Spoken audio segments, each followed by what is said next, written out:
Hi Gemini, welcome back to the Astrology 33 channel. This is your September 2023 tarot reading. Thank you to those of you who liked, viewed, shared, and subscribed to the channel. I appreciate all of that. For those of you new to the channel, it's always what we have in front of us. The Celtic cross spread as always, and also pulled the 4 agreements, wisdom, the oracle, and Mudra card for you guys.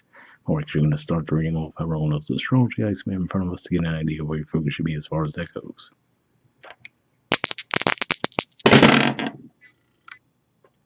Alright.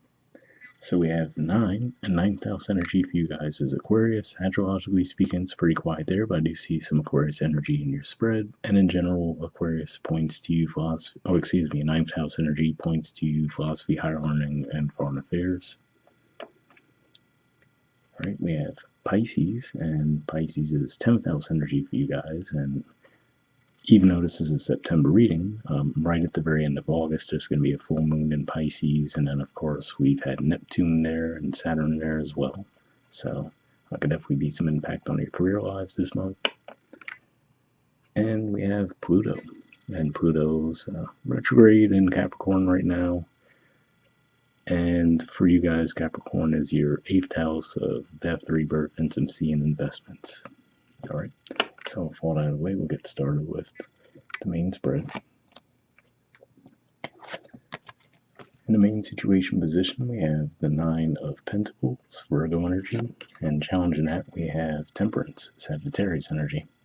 So the way I'm seeing this could just be saying that you might have been spending a lot of time just being independent, keeping to yourselves, maybe just focusing more on your finances and just really just staying out of the spotlight in some ways.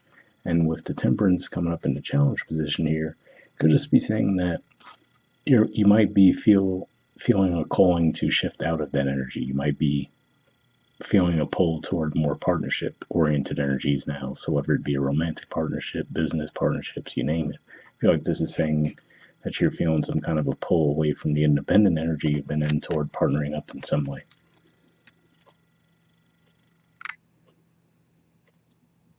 All right, in the foundation position, we have the 3 of Pentacles. So this is Capricorn energy here. We were talking about Capricorn energy with the Pluto energy we saw as well. But yeah, again, I'm getting that feeling that this is another indicator of a collaborative effort, right? So this seems more like work-oriented versus romance, right? So that's what I meant as far as, yeah, for some of you it might be a romantic connection you're being called to, but for others of you it could be business partnerships, you name it. But it looks like that is what you're being called to move toward at this time. Right, in the past position, we have the 4 of Swords. So this is an indicator of healing energy here. So naturally, if you're going through a healing process, that means that there might have been some wounding around some situation. For some of you, this could have been possibly around romance, creative projects, given that that's the energy that this represents in your chart. And now that we have the South Node in Libra, could just be bringing those things back up to the forefront of your mind for healing.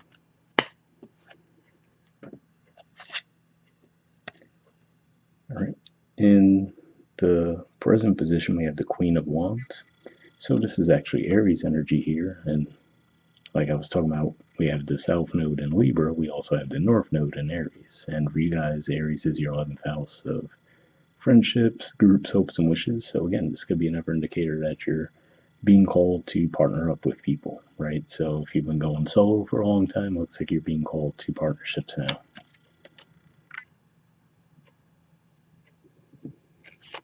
In the near future position, we have the King of Swords. So this is Aquarius energy here. And I feel like this is saying that for whatever reason, you might still have some resistance to that idea. To me, this is a very solitary energy as well, you know? So there could be some stubbornness around it, right? So maybe it's just been such an area of comfort for you to be on more of a solo journey that the thought of partnering up with others right now, just you might view it as more of a distraction than an actual benefit at this time.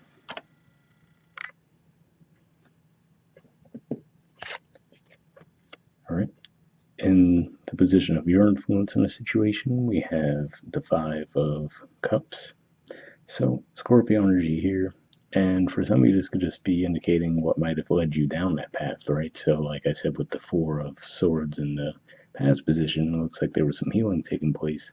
So this could just be saying that maybe you've had some disappointments with that energy in the past of partnering up, right? So we even see the three spilled cups there, which makes you think of the three of cups energy, which is usually three people together. It looks like it's celebratory energy, right? So you might have just found that in the past when you did partner up, whether it be, again, like I said, romantic connections, friendships, business partnerships, you might have felt like the end results were disappointing there. So you might have actually uh, found yourselves pulling away from that type of energy for that reason.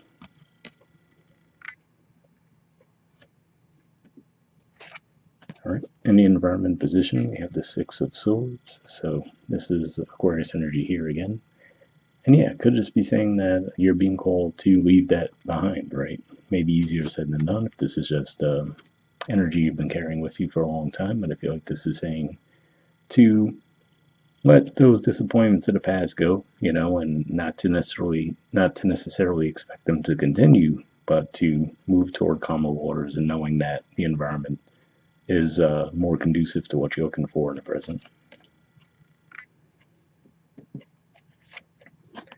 All right, in the hopes or fears position, we have the Knight of Wands. So yeah, for a lot of you, this could be a hope, right? So maybe there's a part of you that maybe is feeling a little bit of frustration there, right? Maybe there's a part of you deep down that knows that, okay, yeah, it's not really benefiting me to keep dwelling on these disappointments in the past, right? You'd rather be more free, more adventurous, right? So that could be what this energy is pointing to there. All right, and in the outcome position, we have the Five of Pentacles. So Taurus energy here, which for you guys is your 12th house. So yeah, could just be saying that for whatever reason, you just might really still find your mind stuck in that mentality of, oh, I can't, partner up, I can't do this, can't do that, right? And it could just feel like a bit of an isolating type of energy to do so as well. 12th house energy can be heavy. Now, I will say the good thing is if you are feeling that energy, in September, there's going to be a new moon Virgo, and it's going to be trine Uranus in the sign of Taurus. So that might be a good point for you to feel an energetic shift to where, you might not feel the heaviness of that energy anymore. So be on the lookout for that. All right, and bottom of the deck, we have the Eight of Wands. So yeah, again, I'm just getting the energy overall that in your environment, there's a lot of movement, right? A lot of energy pulling you toward partnerships, groups, but there's resistance to it. Speaking of which, we see the Nine of Swords there. So yeah, it's just going to be one of those things where, like I said, it looks like eventually you will try to process that, right? And say, okay, is it benefiting me to keep withdrawing from these types of dynamics, or would it benefit me to be involved in more group dynamics, friendships, relationships, right? So that's what I see with that. All right, for your Four Agreements card, we have be impeccable with your word. And it says cultivate faith. Let's see the messages here. Right. It says to have great faith is to have great power, because your intent, your will is undivided. When your word isn't dissipated by doubt, the power of your word becomes even stronger. So definitely a positive message there. Of course, we're going to have Mercury retrograde pretty much the first half of September, and it's going to be in its post-shadow period for the second half of September. We still have the Venus retrograde energy we're dealing with. That's going to technically end toward the end of the first week of September, and that's in your house of communication. But of course, the post-shadow period for that really is going to run into early October, so could be some energies lingering that might be feeling you a little bit hindered when it comes to communication. All right, moving on to your Wisdom of the Oracle card, we have the Fates. There's the artwork and the number 17.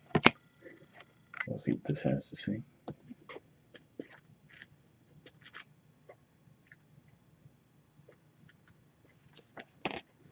All right, essential meanings says fate, karma, acceptance that there are things you cannot change, and knowing what those things are. The Oracle's message, the Serenity Prayer, sums up the meaning of this card. God, grant me the serenity to accept the things I cannot change, the courage to change the things I can, and the wisdom to know the difference. There are things in life you will never have control over.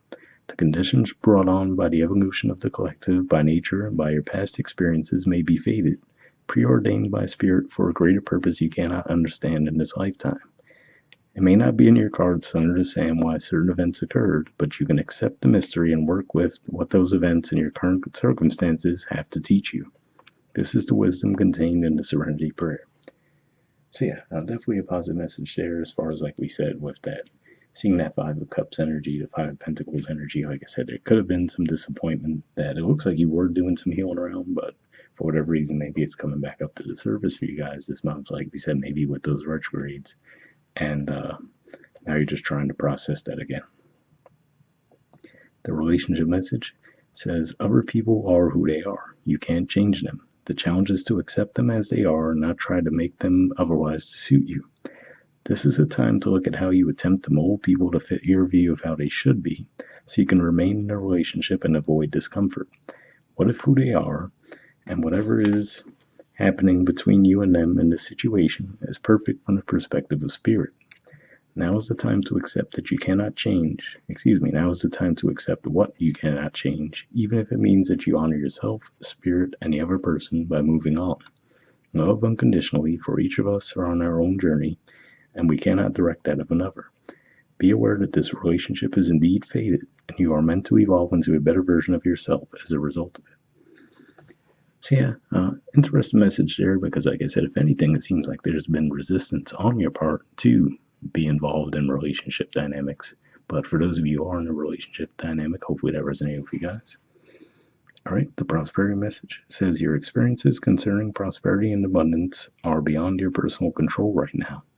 You are being invited to accept what is unreservedly.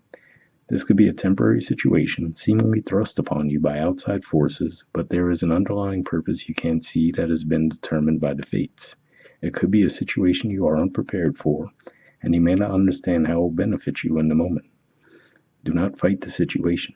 Ride it out and see where it leads. Surrender to it, and the serenity you need to make good choices from here on out will be given to you. You will indeed flourish. So yeah, again, definitely a positive message there as well. So if it ever resonated with you. And lastly, we have a Mudra. So this is your Mudra here. It's the Mahashirsha Mudra. The keyword for it is relief.